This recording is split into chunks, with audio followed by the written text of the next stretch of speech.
Dear students, आज के इस वीडियो में हम एक इम्पॉर्टेंट टॉपिक स्टडी करने जा रहे हैं। इस टॉपिक का नाम है artificial hybridisation.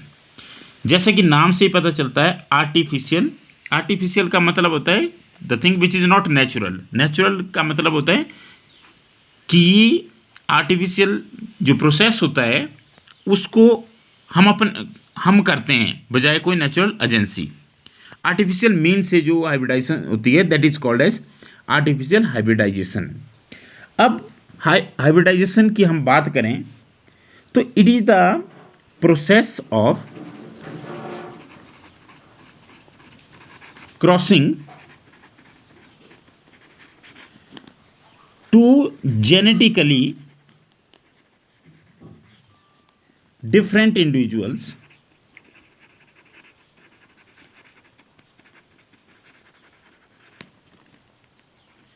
having desirable traits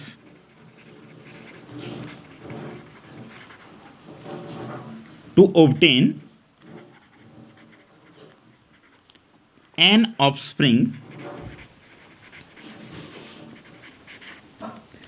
having superior traits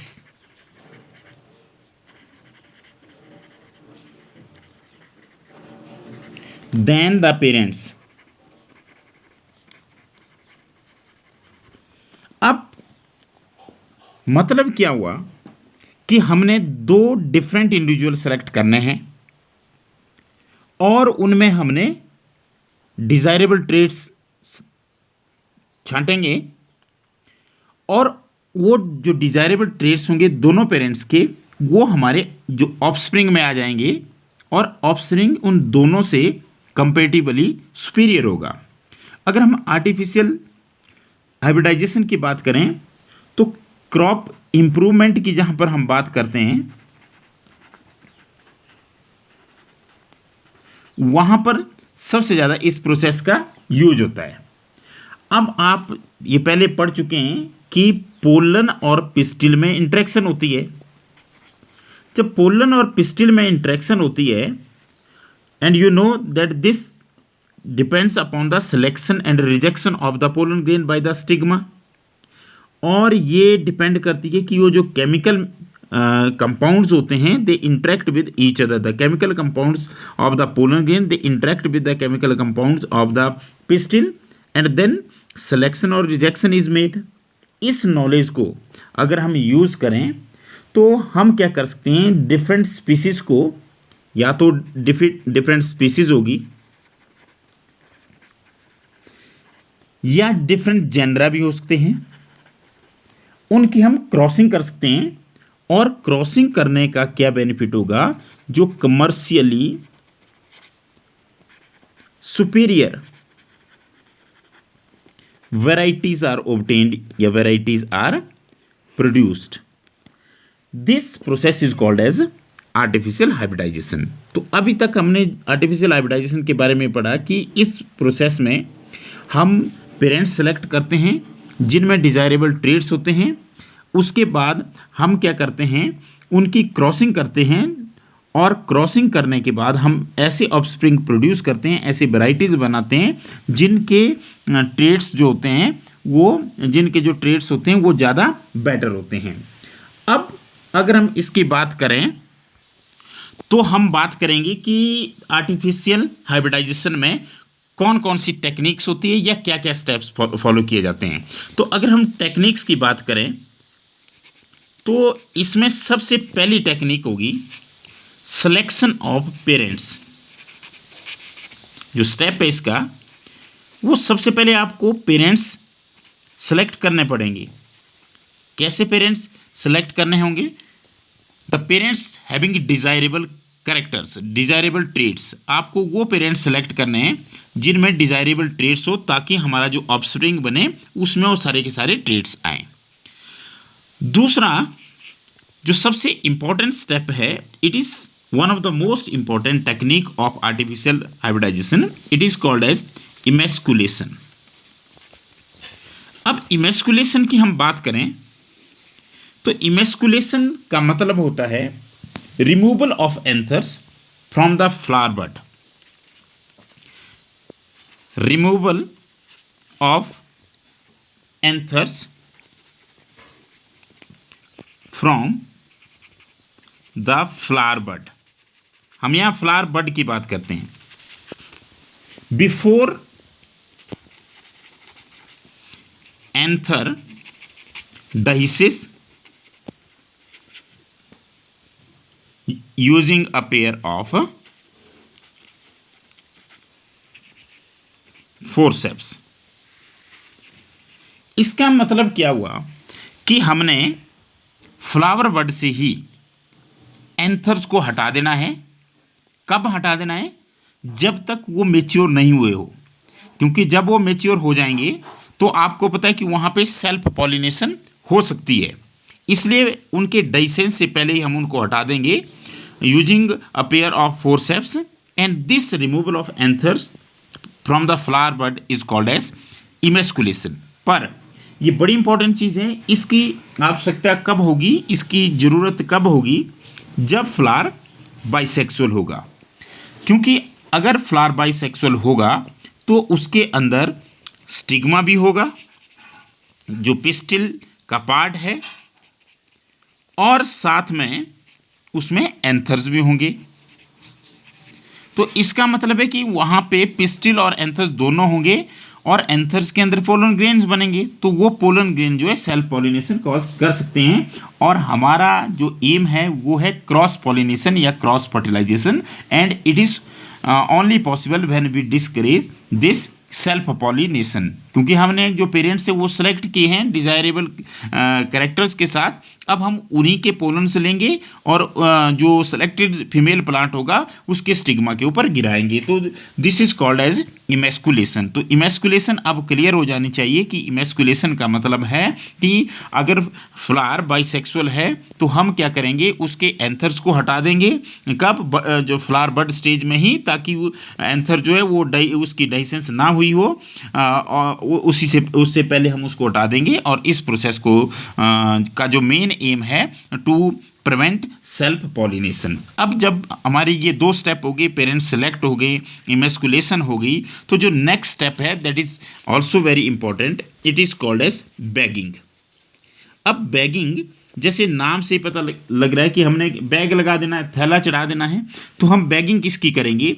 अब अगर हम बात करते हैं बाइसेक्सुअल फ्लावर की, तो अब हम उस बाइसेक्सुअल फ्लावर की बात कर रहे हैं जिसकी हम इमेस्कुलेशन कर चुके हैं।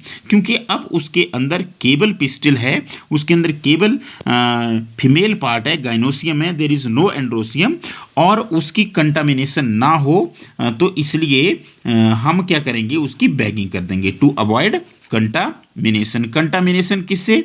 कंटामिनेशन फ्रॉम द अनडिजायरेबल या अनडिजायर्ड पोलन ग्रेन।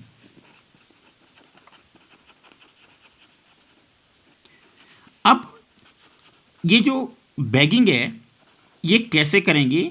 हम एक बैग लेंगे, और वो बैग किस चीज़ का होता है? Usually it is of butter paper.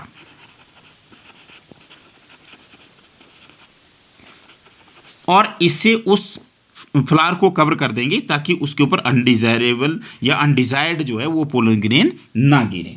तो this is called as bagging. अब बैगिंग जो जब हो गई तो इसका मतलब है कि अब जो स्टिग्मा होगा उस बैग के अंदर पड़ा होगा उसमें कंटामिनेशन के चांसेस नहीं है। अब इसके बाद हम नेक्स्ट स्टेप क्या फॉलो करेंगे? Next step is very important, it is dusting.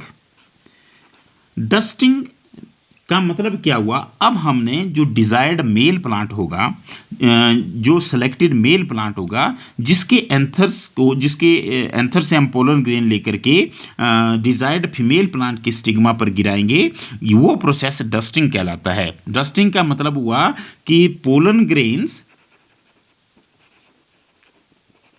From the anther of selected male plant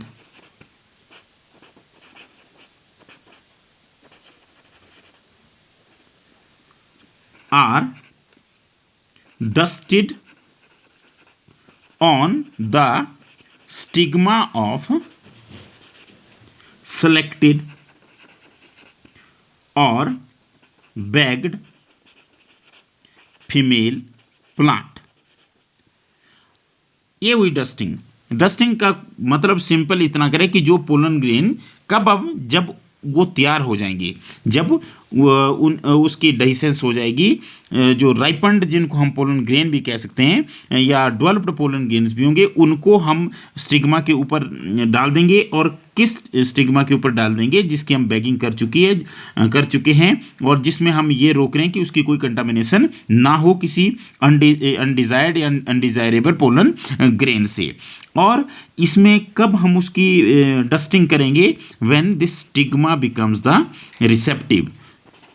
ये हम पहले भी पढ़ चुके हैं कि जो स्टिग्मा जब रिसेप्टिव होता है तभी जाकर के उसमें आगे फर्दर डेवलपमेंट हो सकती है या होती है। तो ये हो गया हमारे पास dusting. Now the last step is rebagging. अब रीबैगिंग क्यों करेंगे? रीबैगिंग का जो मेन एम है, फिर से अनडिजायर्ड पोलन ग्रेन्स को कंटामिनेशन से रोकना है, to avoid contamination from undesirable pollen grains. क्योंकि हमने डस्टिंग तो कर दी, डस्टिंग की हमने डिजायर्ड से, पर अगर आप उसको ओपन छोड़ेंगे तो अनडिजायरेबल या अनडिजायर्ड पोलन ग्रेन्स भी उसके ऊपर लैंड कर सकते हैं और जो हमारा एम होगा वो सॉल्व नहीं होगा, वो पर्पस हमारा पर्पस पूरा नहीं होगा। तो इसलिए हम उसकी रीबैगिंग कर देंगे। जब हमने उसकी रीबैगिंग कर दी, then it will be allowed to further development और फ्रूट फॉर्मेशन इसमें फिर हम अलाउ करेंगे। तो जो हमारा जो फ्रूट उसमें बनेंगे वो that fruits will be formed with desirable characters. तो ये बाइसेक्सुअल जो फ्लावर होता है जिसमें मेल और फीमेल मतलब एंड्रोसियम और गाइनोसियम दोनों होते हैं, उसमें जनरली ये टेक्निक की जाती है। अगर मान लिया जाए हमारे पास फीमेल प्लांट ये उसमें यूनिसेक्सुअल फ्लावर है, केवल उसमें फीमेल पार्ट ही है, तो यहाँ पे क्या होगा? देयर इज नो नीड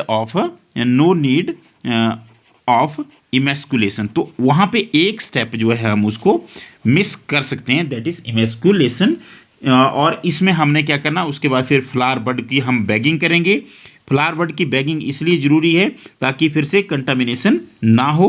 और जब फ्लावर बड की बैगिंग होगी तो बैगिंग के बाद फिर से डस्टिंग होगी और डस्टिंग के बाद उसकी रीबैगिंग होगी और उसको फिर क्या किया जाएगा?